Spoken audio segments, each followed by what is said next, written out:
నకదీతీతి సంచన్న సమజ్జన తమోగుణ అంటే తన పాదాలకు నమస్కరించే వారి యొక్క తమోగుణాన్ని తన గాలి గోటి కాంతి చేత నాశనం చేసేది లలితాదేవి. ఎవరైతే అమ్మ పాదాలకు నమస్కరిస్తారో వారికి ఉన్నటువంటి తమో గుణాన్ని తన కాలిగోటి కాంతి చేత నాశనం చేస్తుంది అమ్మవారు. తమో గుణం అంటే అజ్ఞానం. అమ్మ పాదాలకు నమస్కారం చేసిన వారికి అజ్ఞానం పటాపంచలైపోతుంది. దేవీ పాద ధ్యానం అజ్ఞానాన్ని తొలగిస్తుంది అని మనం భావించాలి.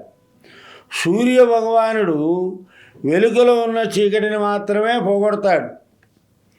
కొండ గుహలలోని చీకటిని కానీ హృదయాలలో అజ్ఞానం అనేటువంటి చీకటిని కానీ పోగొట్టలేడు. కానీ దేవీ పాదాల యొక్క నఖ కాంతి ఉందే నమస్కరించే జనుల కిరీట మణికాంతుల కంటే కూడా అధికంగా ఉంటుంది. ఆ కాంతి నమస్కరించే హృదయాలలో ప్రవేశించి వారిలో దాగిన తమోగుణం అనే చీకటిని సంచలనం చేస్తుంది. అందుకని అమ్మ పాదాలను ఆశ్రయించాలి. అమ్మ పాదాలను ఆశ్రయిస్తే మన హృదయాలలో ఉన్న అజ్ఞానం అనేటువంటి తమోగుణాన్ని పోగొడుతుంది. అంతేకాకుండా సూర్యకాంతి చొరబారలేని ప్రదేశాలలో కూడా దేవీ పాద యొక్క నఖకాంతులు ప్రసరించగలవు. బ్రహ్మేంద్రాది దేవతలు దేవికి నమస్కరించేటప్పుడు వారి మస్తక ముకుట మాణిక్యాలు దేవీ పాదాల దగ్గర ఉన్నటువంటి నఖదీతుల ముందు వెలవెలబోతున్నాయి. ఆవిడ యొక్క కాంతులు వారి కిరీటమణుల కాంతుల కంటే దేవి యొక్క నఖదీతి సముజ్వలమై భాషిస్తున్నాయి.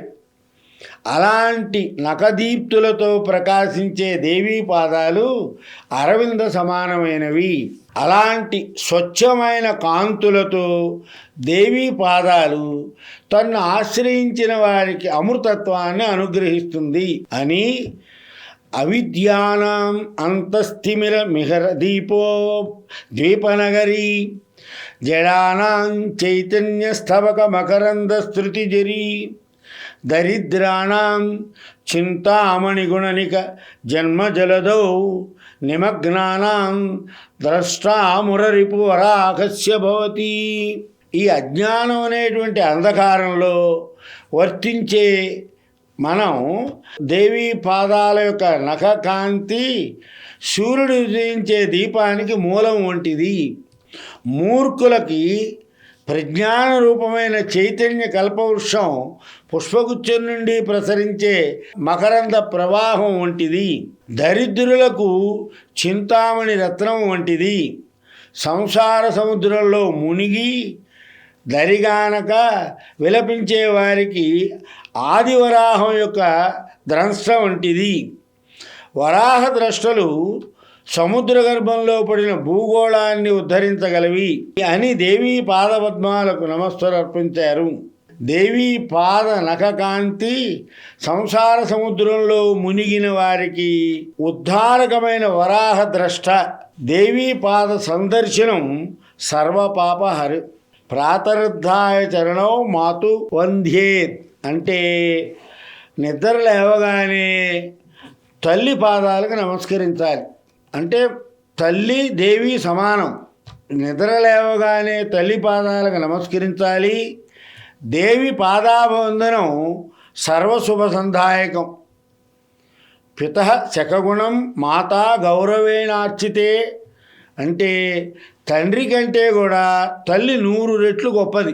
రామాయణంలో సీతా వియోగాప్తుడైనటువంటి రామునికి సుగ్రీవుడు సీత యొక్క నగల మూటను తెచ్చి చూపించాడు. తను కళ్ళు ధారాపాతంగా వర్షిస్తున్నాయని తాను వాటిని గుర్తించలేనని భావించాడు శ్రీరాముడు. అప్పుడు ఆ నగలు సీతవో కాదో గుర్తించమని లక్ష్మణుడితో చెప్పాడు. అప్పుడు లక్ష్మణుడు అన్నాడు, నాహం జానామి కేయూరే నాహం జానామి కుండలే నూపురే త్వేభి జానామి నిత్యం పాదాభివందనాత్ అన్నాడు లక్ష్మణుడు.